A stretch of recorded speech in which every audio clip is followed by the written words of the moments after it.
Hello and welcome to Reimagining Love. I'm Dr. Alexandra Solomon. Relationships have the power to wound us and the power to heal us.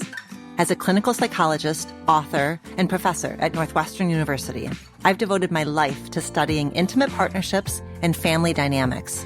On Reimagining Love, I'm here to translate complex clinical topics into tools and takeaways that you can use in your relationships today. If you're ready to develop relational self-awareness and create vibrant and loving relationships with the people who matter most to you, you've come to the right place. I'm so glad that you're here.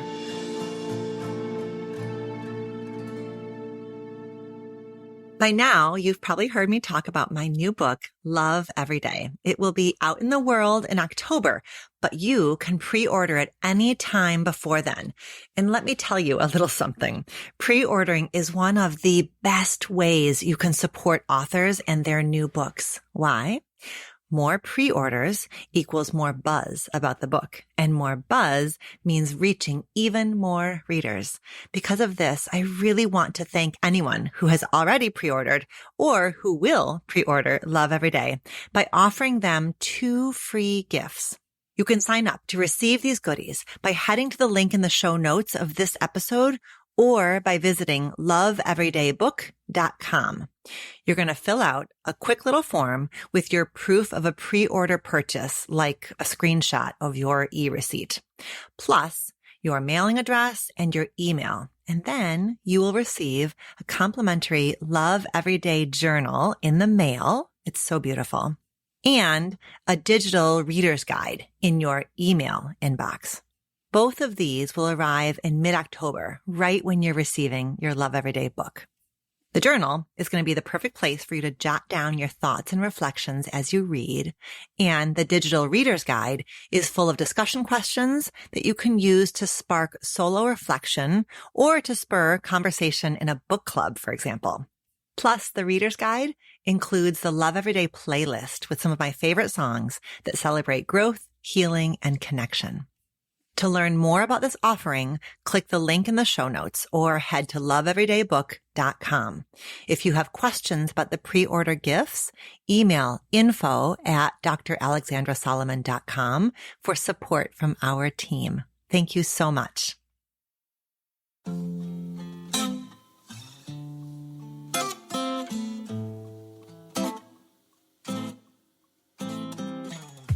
Hi there. Welcome to another episode of Reimagining Love. It is just you and me today, and we're going to devote this entire episode to one listener question. I've not done that before, and so, we're just going to see how it goes, see how we feel about it. So this listener question is just so rich and so wonderful, and I'm excited to dive in and talk through this with you. So this question came in from Naya, who is a listener in Maryland, and she uses she, her pronouns. And here's what she wrote. When my children were 4 and 2, I was divorced. I didn't want them to grow up thinking a silent, loveless marriage was okay. At that point, I was shunted by my conservative culture and family in a new town with a new job. I focused inward, healing my own heart and epigenetic traumas to ensure the best futures for my children. I have tried to give them a life that never lacked due to being raised by a single mom. It's been 14 years and I have never dated because I wanted to focus on them and had no space in my life. I'm now starting to see someone special after a year of vetting, and the kids are thrown since I was always just home. Now I find myself explaining myself to them. They're now 18 and 16, needing their approval to be out, them watching me. I pride myself on being close with my kids, and I know some boundaries get blurry because of that. They like my boyfriend. I think it's the sharing me and discomfort of not having me just sitting home alone, available at all times. I guess my question is, how do I handle this? Oh, okay. I first want to point out that Naya may have used a term that is new to some of you, which is the term epigenetic trauma. So epigenetics is the study of how behavior and experiences and environment, in other words, the events that happen to you, which includes traumatic events and trauma responses, how all of that, the power of behavior and experiences and environment, has the power to change the way your genes work. So what researchers are finding, and this research is maybe just about 10 years old, researchers are finding that experiences don't change your DNA sequence per se, but experiences and traumas can affect how your body reads the DNA, what gets expressed, what doesn't get expressed from your genetic sequencing based on the powerful impact of experiences, especially experiences like trauma. And so some of the early examples of epigenetic research included looking at what researchers also call ancestral trauma, like a study done in 2013 about children whose parents lived through the Dutch famine or the hungry winter during World War II. Or there was some research in 2015 about children of parents who survived the Holocaust and the ways in which the children showed atypicalities or changes in DNA around things like myelination and methyl, all this kind of stuff that is beyond my scope of practice, but ways in which the body codes and expresses what it does with the DNA as a result of being the kid of somebody who survived trauma. And now that research has been expanded from things like a famine or a Holocaust to experiences of trauma, and not just changes in subsequent generations around physical health consequences, but also consequences like post-traumatic stress disorder in the kids, right? The kids didn't experience the trauma, but they have the kind of echoes of PTSD because the parents or the grandparents experienced the trauma. So things like increased risk of depression or anxiety or PTSD based on what your ancestors survived and therefore passed on to you in an epigenetic way. So when Naya is talking here about healing her heart and her epigenetic trauma, what she's saying is that she's been diving into her lineage. She's been looking at her parents and her grandparents, the kinds of traumas that they endured, which likely affected their DNA and which likely affected her DNA. And what Naya knows from this work is that as she heals herself, she's transforming at the level of DNA expression what she's passing along to her kids, and then what her kids will pass along to their kids, et cetera, et cetera, et cetera. So if you want to nerd out a bit more on epigenetics and epigenetic trauma, we've linked a few articles and a couple of book suggestions in the show notes. So, Naya, I first want to just thank you for sending in this question. And I want to reflect what I think is really clear in your message is this theme of intentionality. It just sounds like you have been so incredibly intentional. You were intentional about the model of relationship that you wanted or didn't want to expose your kids to. You were intentional about your own healing journey. It sounds like you've taken that really seriously and really thoughtfully. You were intentional about holding off on dating for lots and lots of years. And I can imagine all of the ways that your kids have benefited from your intentionality. I can also imagine that you being intentional as an adult offers healing to the little kid that you once were. And I wonder, and I suspect that perhaps you grew up in a home where there wasn't perhaps the kind of intentionality that you offered. And that's the kind of thing that never ceases to bring tears to my eyes, which is when I know, I witness, I work with people who give their kids something that they didn't get. And so I have a hunch that perhaps Naya grew up in a home where the people who raised her were not able to be intentional, were not able to kind of look around Naya and figure out what might she need, what might she not need, what might do harm, what might benefit her. If they didn't have the kind of bandwidth or capacity to offer Naya intentionality, that created the wounds that she's been working on healing. And in doing so, she not only offers something different to her kids, but she offers something different to little Naya that lives right here. I've got my hand on my heart, which is where it always goes when we're talking about, tending to little you. And so I can imagine that Naya, having parented in this way, is healing in both directions. So I want to reflect that.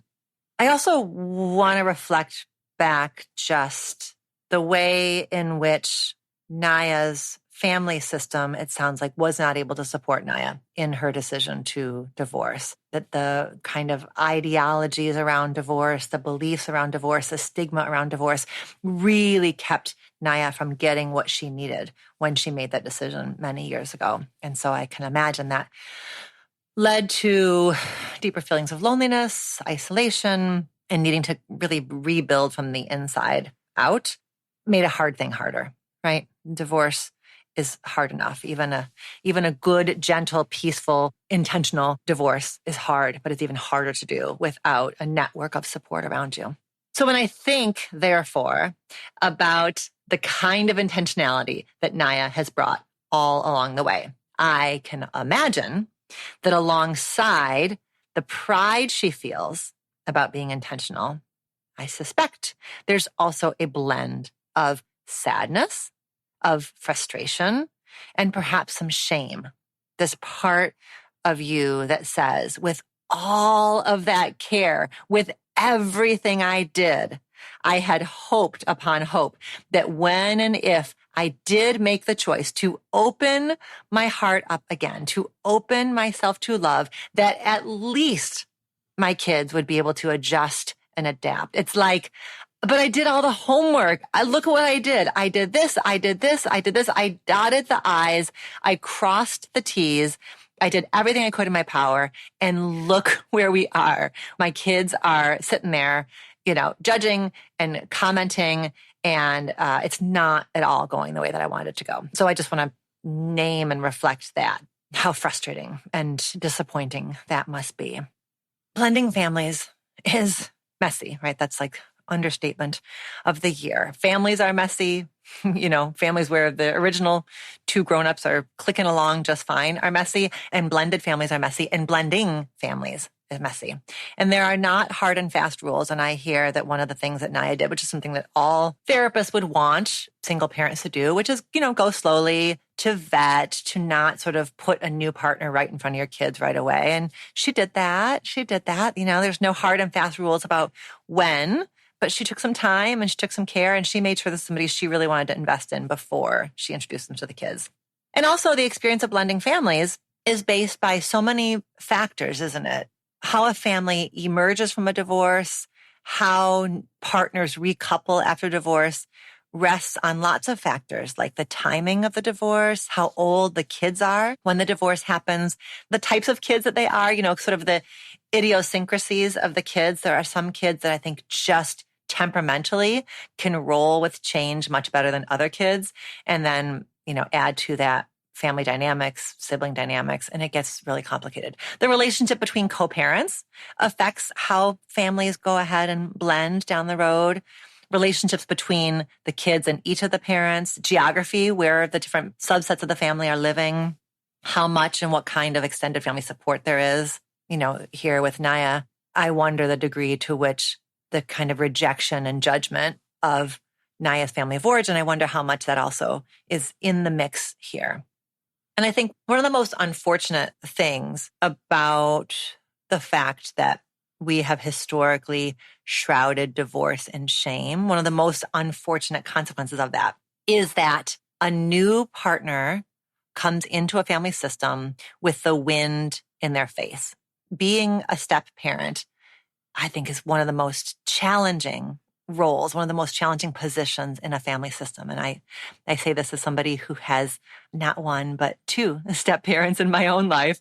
And I've got lots of, and both of my biological parents, are also then therefore step parents themselves. And so I've seen, my goodness, the complexities of the role of a step parent. I think a step mom is really tricky. Like, how many fairy tales are there with a wicked stepmother? This whole energy around step, and I don't even know where the heck that term step comes from. But what I love is that the modern term that I've heard people using is bonus parent. Rather than a step parent, it's a bonus parent. I love when we use language that amplifies the goodness and the bounty and the beauty rather than language that kind of reflects the, marginalization or secondary nature of it. So I love this idea of bonus parents. And my hope and my sense is that if and as this family is able to blend and Naya's boyfriend is able to become kind of more knit into the fabric of this family, that really the kids get the benefit of having a bonus parent or a bonus adult. He,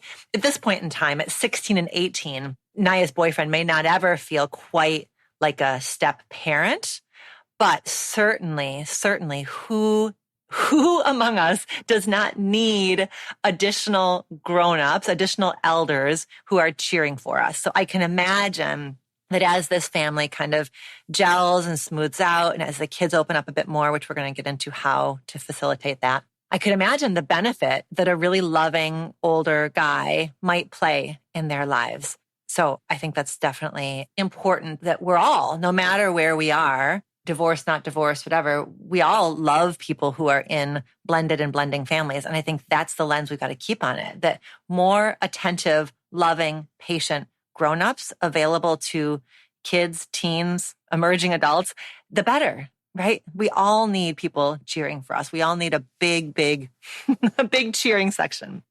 Okay, so I'm going to first ask us to stand alongside the kids in the situation, the 16 and the 18-year-old kids. So these kids, as Naya has described, have been accustomed to having all of your attention. That really, when they look at you, their whole lives, what they have seen is mom. The label on your forehead has been mom. They have seen you they've seen you as a worker and, probably a sister and a daughter and things like that. But really, you're pretty much mom. And they're accustomed, as you wrote, to having all of your attention. And so this is a change.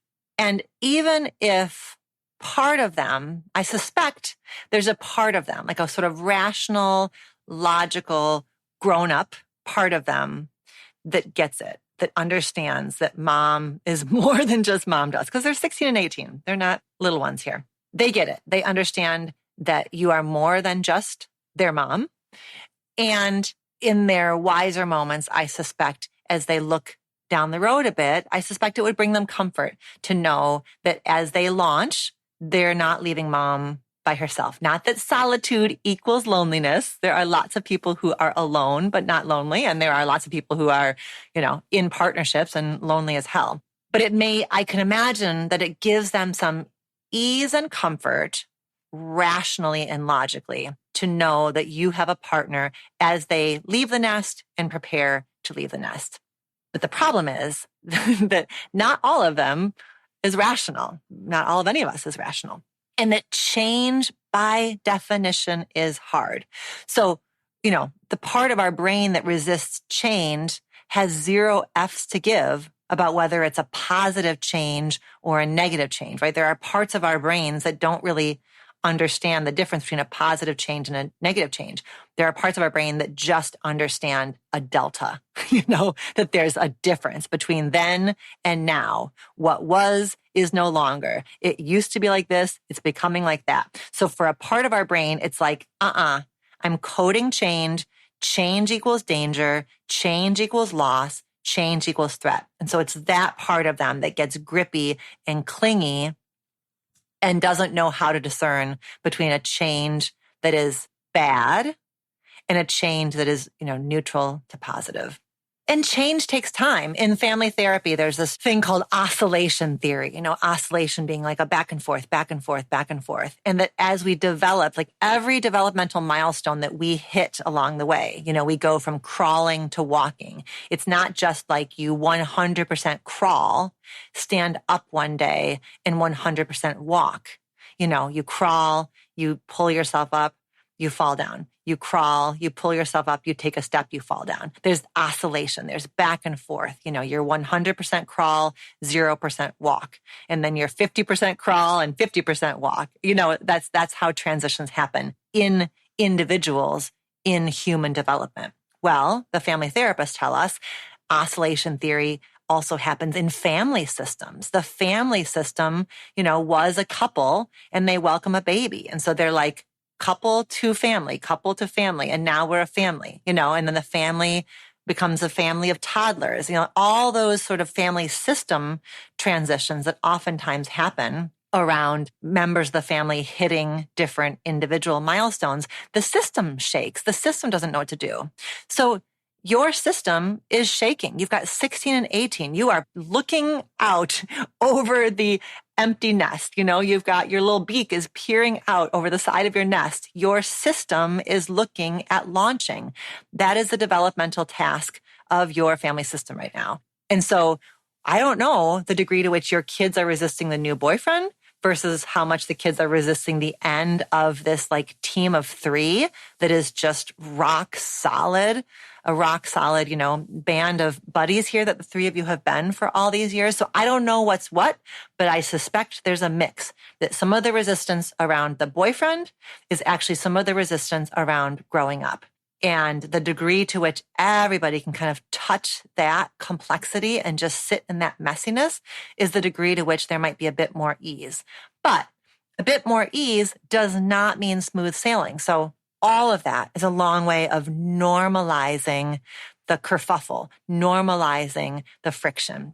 And your job as mama is to keep breathing, keep on breathing and keep noticing and to resist the urge to bend that arrow back to you. And I think that those of us who have made it our mission to be intentional, we are at risk of bending that arrow back to us.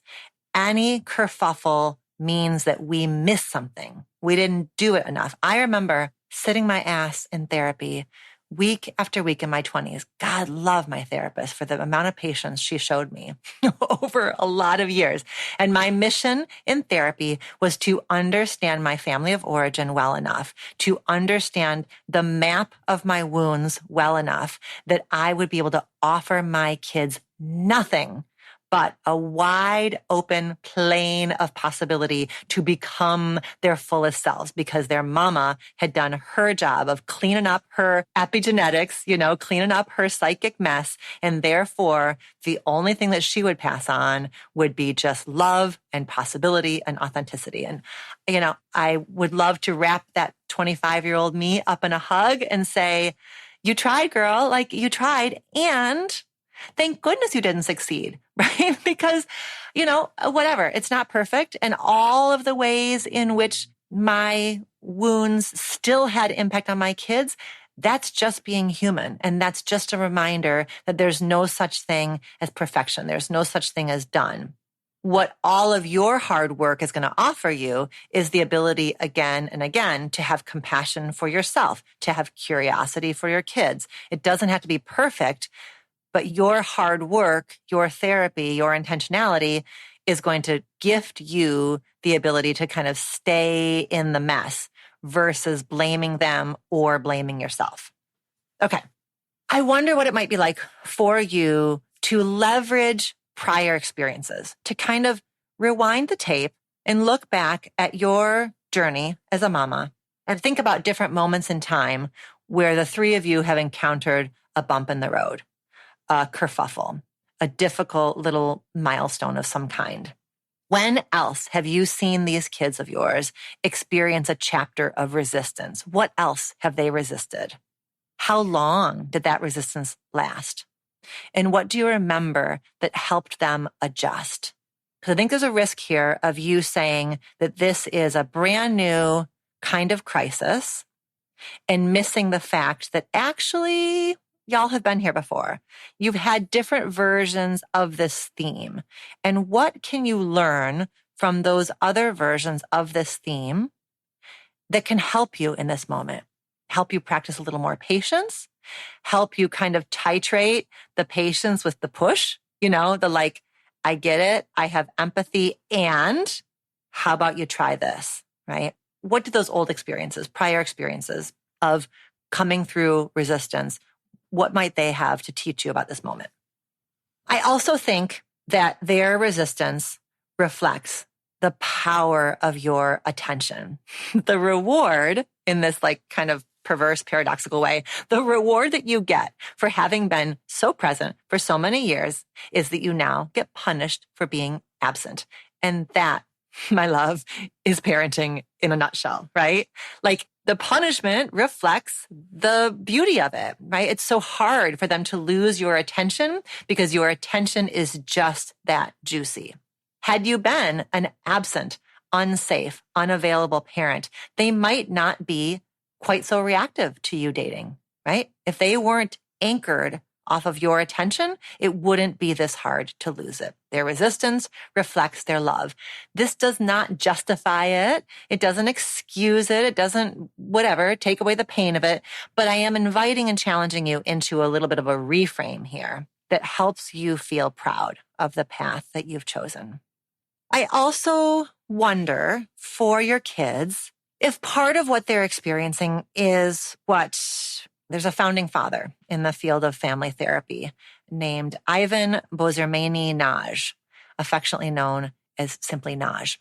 And Nagy talked about this thing called invisible loyalties, the ways in which members of a family system will act out or stay stuck or shrink back or hide out in order to not hurt somebody else's feelings, in order to not betray a loyalty of somebody who matters to them. So I wonder here if your kid's resistance to your boyfriend in part reflects an invisible loyalty they feel to your ex, to their other parent.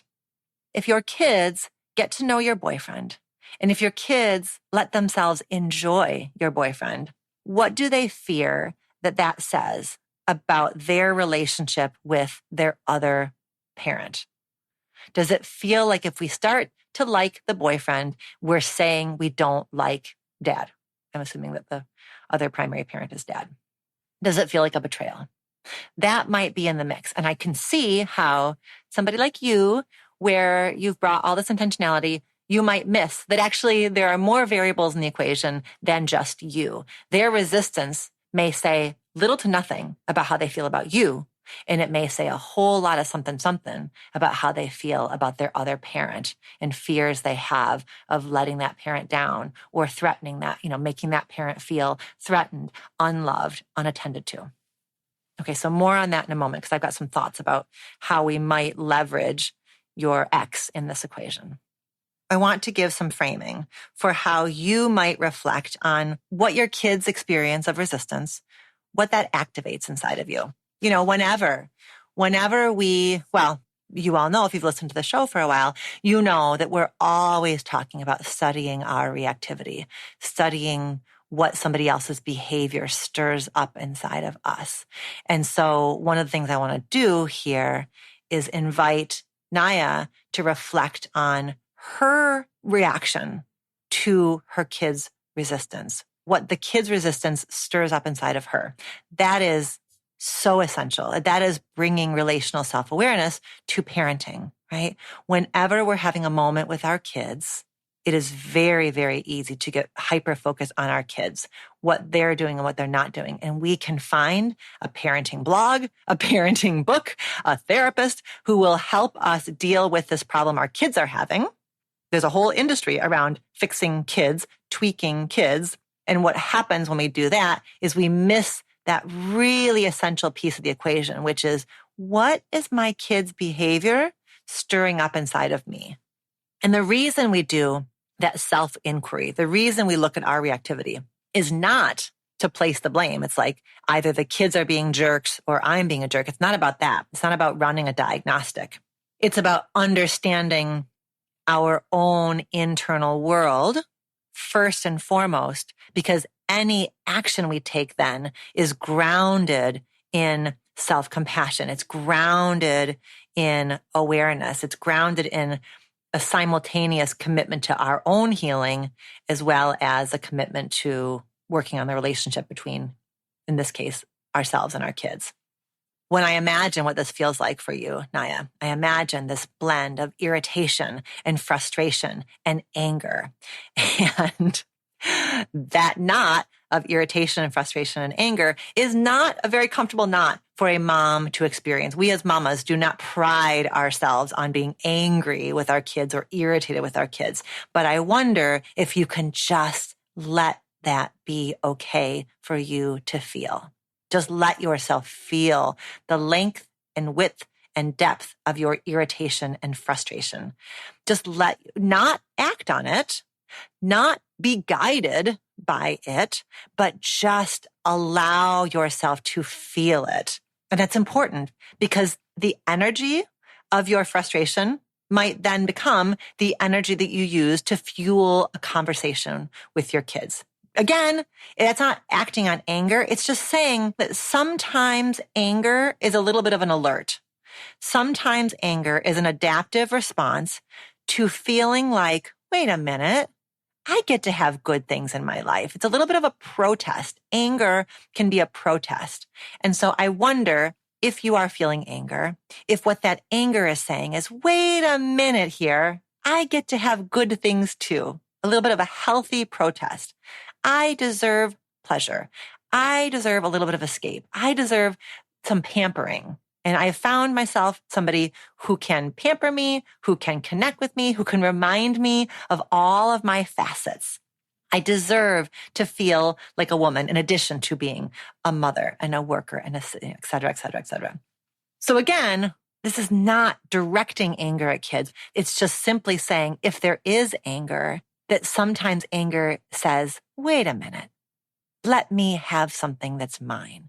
I worry that especially a mama who is as intentional as you might feel like anger is not okay. It's not okay to be mad. It's not okay to be frustrated. We have to just honor our kids and their feelings. And I want to invite you to make a little bit of space for your anger to just be what it is. Because one, feelings don't go away just because we judge them. In fact, feelings tend to get stronger when they are judged. And number two, anger can be cultivated, can be transformed into something helpful, into something healthy. And so I have a hunch that you can honor your anger and use it to not just collapse and say, all right, fine, I'll wait till the kids are gone, right? I do not want you to collapse and just say, never mind, I won't date. I want you to stay in that place of activation and creativity and possibility for how this might be able to get worked on, get worked through. I wonder also if there is some shame for you. And I wonder if for you, when your kids are struggling, if there's a part of you that says, my conservative, rejecting family was right. It's hard to even say out loud, but if it's real for you, I want to put it out there. And I think this is such a common theme, right? If divorce is seen as shameful, if our family system does not support us in a divorce, it sets us up then to feel shame and to feel like they were right anytime and every time our kids have a struggle. And that's not fair to our kids. Our kids deserve to be able to struggle on their own terms rather than having to be perfect in order to save their parents from shame that they somehow did something wrong, right? I want these kids to have access to whatever feelings they have without having to be afraid that their feelings are going to kick off shame in their mom, and then on and on and on. I'm glad that you're working with this problem. I'm glad that you sent this question in to the podcast, because in turning towards it, what you're saying is, I want to give my kids space for their feelings while also giving myself space to date. And that desire to work on the problem is the antidote to shame, right? Because shame would just lead you to collapse. Shame would be, I knew it was wrong. My family was right. I screwed up. I damaged my kids. Collapse, collapse, collapse. And that is a road to nowhere. That does not serve you. It does not serve your boyfriend who's like, hello, let's do it. I'm here. And it does not serve your kids. So I'm glad that if shame is present for you, I've got my hand back on my heart. If shame is present for you, I want you to notice that shame story that says, what if my family was right? And then to just breathe and offer compassion and remind yourself that your kids deserve to be able to have this struggle and that the struggle is not commentary on your worth or your choices. Okay, and then also, is there a family of origin wound that your kids' resistance activates inside of you? This is what you may have heard me call the remote block operation. What does this remind you of? The feelings you have, whether that's anger, irritation, sadness, shame, the feelings that you have, what do they remind you of from your past? What's the echo? What's the replay? What's the redo? What's the resonance here for you? I've got a few ideas for you. One is, I can't have anything that is mine. Like that might be the old story.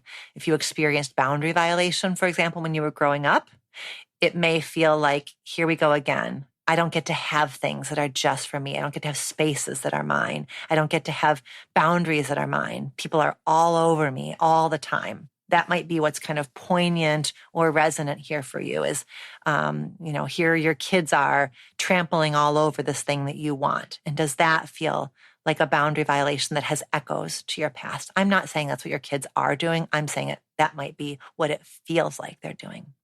A second one is that maybe the old wound might be nobody sees me, right? Your kids are not seeing you.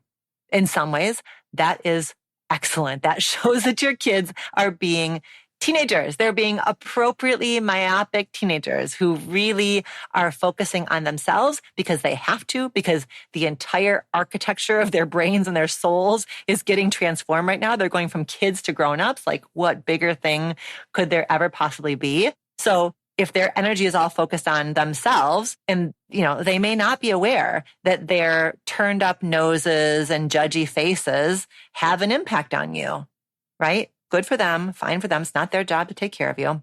But the impact that may have on you, on little you, may be, here we go again. Nobody sees me. I'm invisible.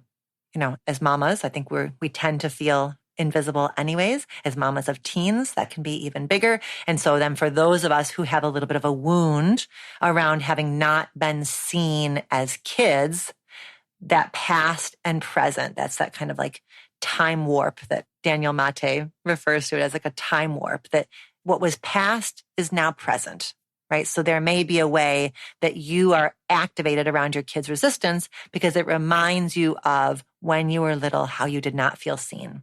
Okay, 3 is it may be like, I can't do what I want. Why can't I do what I want? Why am I not able to go where I want and do what I want to do and see who I want to see? And that may be kind of an origin piece, a family of origin piece around being controlled. Did you grow up with highly controlling parents? If so, you have a valence, a tendency, a risk to feel controlled. And it feels now to you like your kids are controlling you. They don't get to control you, right? You get to, you can take a relational approach. We'll talk about that in a moment and talk this through with your kids. But there might be a part of you that's at risk of being like, here we go again. Somebody's always controlling me. Again, that past and present getting muddy. And the last one is there a family of origin sort of pain point here around, I can't get it right. I screw everything up. This idea that I try so hard to be perfect so that nobody else falls apart. For those of us who grew up feeling like we had to be perfect so that our parents would be okay, so that the family would be okay, then any kind of kerfuffle, any kind of problem or pain point feels like proof that we aren't enough, that we've screwed it up, that we've done something wrong, that we haven't tried hard enough. So here again, it may be that the past is creeping in and it's really hard for you to see this as a normative, expected bump in the road because it feels to you like their upset means you've screwed up. Okay, so again, the point of the self-inquiry into your own feelings, into the ways that the past connects here, the self-inquiry is designed to help you send some compassion to yourself and designed to help you choose a wise, grounded next step to respond rather than react. By the way, if you haven't done the family of origin roles quiz, that was what I just was talking through, kind of the role you played in your family. Were you perfect? Did you feel invisible? Those family of origin roles, you can go to dralexandrasolomon.com/roles quiz, ROLESQUIZ. You can take your family of origin roles quiz. Okay. Last little section here is, where do you go from here? So next steps. I've got a few next steps that I'm wondering about. And the first one may surprise you, but I'm wondering if there's a conversation to be had between you and your ex. Might your ex be an untapped resource here, an untapped source of support? Remember how I was talking earlier about the possibility of there being an invisible loyalty, that your kids won't get to know your boyfriend because they feel like it's a betrayal of their dad. So, can dad be leveraged here? Can dad be a source of support? Can dad somehow give the kids permission? Listen, you guys, if mom chose this guy, if she's into this guy, he's probably a good guy and you should give him a chance. And we've always got what we've got. It doesn't take away from that. I know this is a big ask. It's a big ask, but come on now. I think this is a really reasonable ask. It's pulling for the maturity, right, that lives inside of all of us that can be tapped and brought forward. And I wonder the power of your ex tapping into and bringing forward that part of himself that can say, I trust my kids to get to know him and to love me. I know my worth. I know the place I have in these kids' lives, and therefore I don't have to be threatened by you dating somebody. Is there a way that you can lean a little bit on him or ask something of him? Might he be an asset here in a way that you haven't thought of, noticed, or imagined? Okay. Second, is there a conversation to be had with your boyfriend?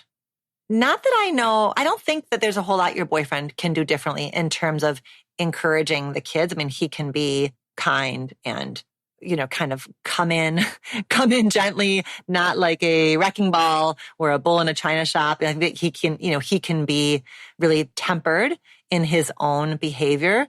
But the last thing I want is for him to kind of strong arm anything here. But here's what I'm wondering. Could a conversation between you and your boyfriend help you just feel less urgent, more calm, and a bit more expansive about the whole situation? Is part of what makes this so unpleasant for you a fear that he's going to grow impatient? Or perhaps is there some evidence that he's troubled by the dynamic or he is impatient about what's going on here? So if so, can you talk to him about the fact that it makes you sad too, and that you wish that it was different, and that you actually are being intentional, being creative, and trying to see how you might be able to get some movement here?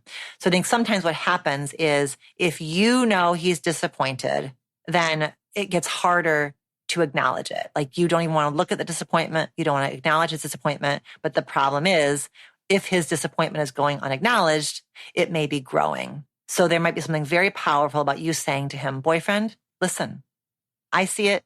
You see it. We both see it. Neither of us loves it. We wish it was different. It isn't different yet, but I'm carrying the hope. I'm holding hope, and I'm not giving up. And I'm so grateful for your patience.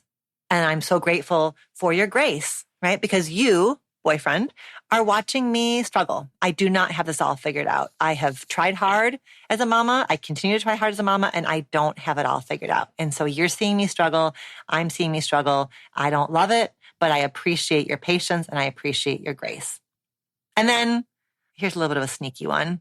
Can you also remind this boyfriend that the benefit to your kids' resistance is that when you are together, this boyfriend has got you all to himself.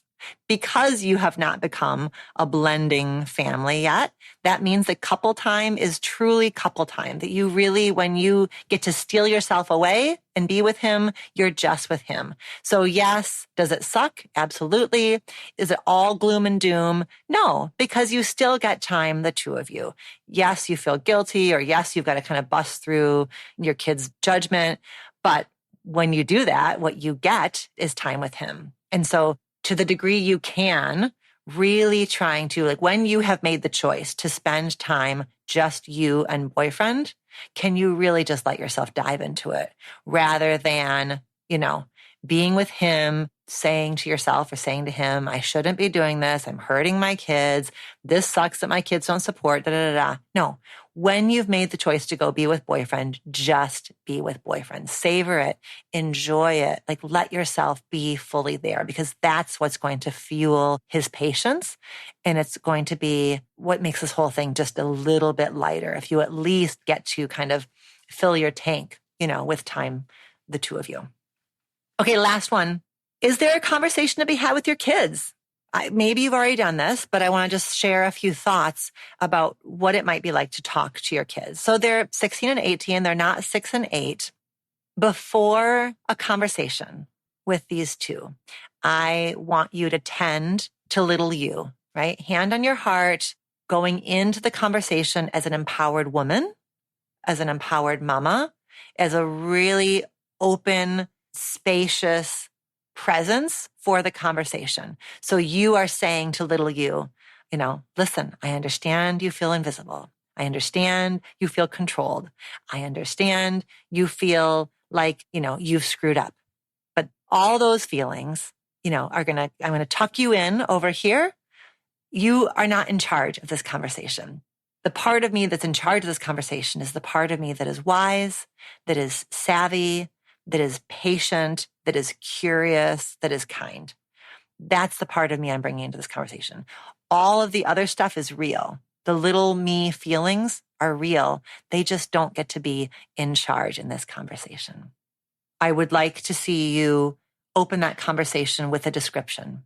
Kids, thank you for talking to me. Here's what I've noticed.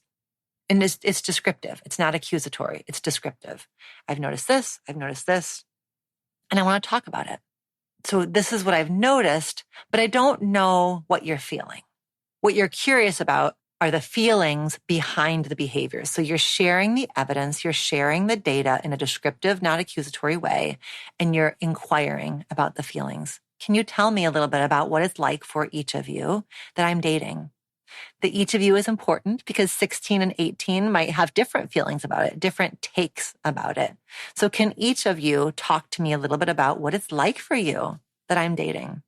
And then what are the worries, right? What are the feelings? And then what are the worries? Are you fast forwarding and getting yourselves worried about if mom starts dating, then ...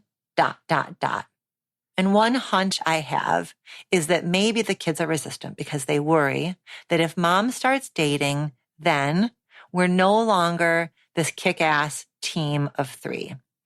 And what I want to say about that is that I think in a blending family, the full family stuff is so important, right? If and as boyfriend becomes more deeply woven into this family, time the 4 of you is going to be essential. The 3 of them, frankly, is going to be essential, right? Boyfriend and your kids, where you're nowhere to be found. That's going to be essential.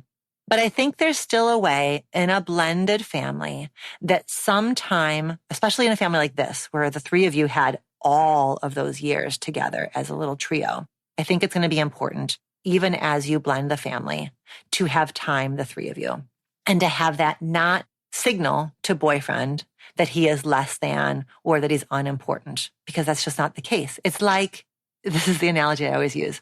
It's like when there's a department and it's really important to have full department meetings, to have every member of the department present, because that's how you get good stuff done. That's how you build, teamwork. It's how you build your company brand, et cetera, et cetera. And it's also important to have subcommittee meetings. Sometimes you can't have everybody at the table. Sometimes it's really helpful to have a subcommittee meeting. And so, the fact that you have some amount of subcommittee meetings doesn't take away from the full department meetings. It just means that sometimes there's some business that is just the business of the subcommittee, right? Not better, not worse, not more, not less, but different. There's different gatherings, have different purposes. Sometimes the full football team needs to meet together, and sometimes you just bring the D line together. I love that I just used a sports analogy. Sometimes you just need to have your D line there. Not because the D line is better than the full team, not that the D line is less than the full team. It's just different. So that may go, you kind of talking to them about that idea that even if and as, we weave boyfriend in here, the three of us are still who we've been. The three of us still have a history and a legacy and a specialness that does not go away. And we still would have time together, the three of us. I think it's really important in this conversation with the kids that you explicitly convey, I respect where you're at. I don't need you to be anywhere other than where you are. I'm not coming into this conversation in order to get you to feel different. I'm not here to strong arm you. I'm not here to sell you on him. I'm not here to convince you. I'm not here to change you. I'm not here to judge you. I'm just here to line up the three of us and look together at the problem.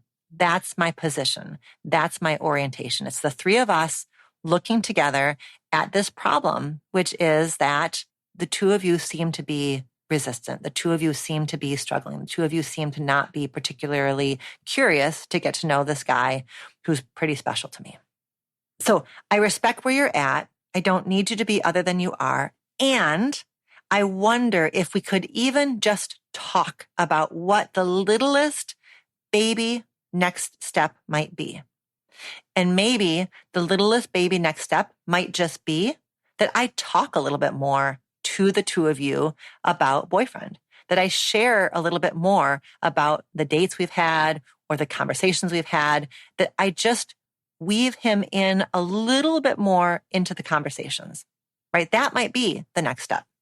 The next step might be that if and as, so I think there's something really powerful about this conversation of you, Naya, sitting down with the kids and just opening up a curious conversation about what's going on here and what's happening between the three of us around my relationship with boyfriend.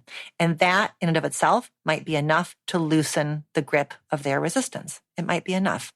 And if it is, then I think you can start to talk about what might be the littlest next step around a little time together. And a couple of thoughts I have there is I think you could ask the kids, if we were to start to try to figure out how to spend little bits of time together, what might be the least awkward way for you guys to do that? What might be the least awkward way for you guys to spend some time with him? My hunch is it's going to be something around an activity, right? Rather than like he comes over and you guys just sit in the backyard or sit around a table, that you're doing something together. Ideally, something novel together, something where all four of you are kind of newbies. You're all sort of floundering together.